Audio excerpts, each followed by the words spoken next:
One of the big questions for the Browns this year, how quickly will this defense gel with all the new players? One of those new players, John Johnson, took a shot at the question, and here's his answer.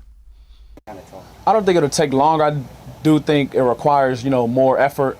We got to build that chemistry, whether it's on the field, off the field, locker room, just around the facility, get to know guys. The teams that, do the best in the end are the teams that are the most connected teams. So I can just remember that Super Bowl year with the Rams. We were bonding. Everything we were clicking. Even offense, defense, special teams. Everyone did everything together. So I think if we can get that here, we can have a lot of success.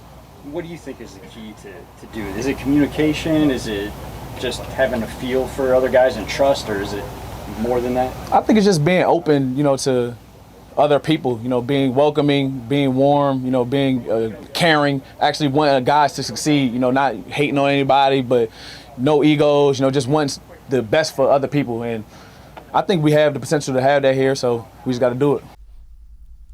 And again, Jeff Risdon from BrownsWire.com, that's a guy that played on the number one ranked defense, was a big reason they were the number one ranked defense.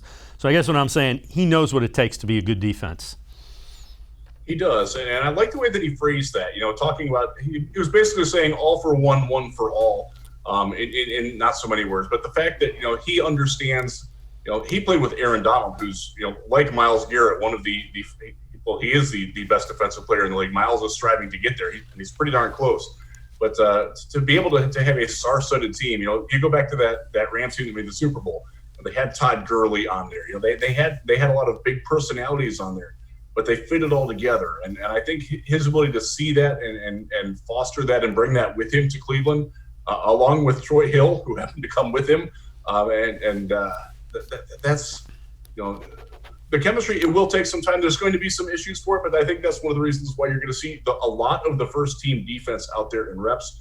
Preseason is going to be interesting to see how much they play the starters together, especially on that defensive unit where you've got new people coming in at a lot of key positions. I think we're going to see them maybe play a little bit more than we expect to, or that they have in the past, because they want to build that chemistry. Johnson certainly knows it. Hill certainly knows it, and there's some other. Clowney has been on some very high end teams as well. So he understands, having stars but also understanding the dynamic that if you are a star, you have to treat everybody like they're the star too. You can't put yourself above them. And I think that's something that he's going to rub off on people very well. I think Clowney will do the same. And I'm not too worried about the chemistry. I do worry about the on-field communication a little bit on the defense, just because there's a lot of moving pieces and parts, and some of these guys are learning new schemes. They're going to have some bad moments, but if they got each other's back and they understand, let's pick them up instead of kick them while they're down, I think that's a very positive thing. Yeah, and they have guys that have been around and young veterans, and that's usually a good thing as well.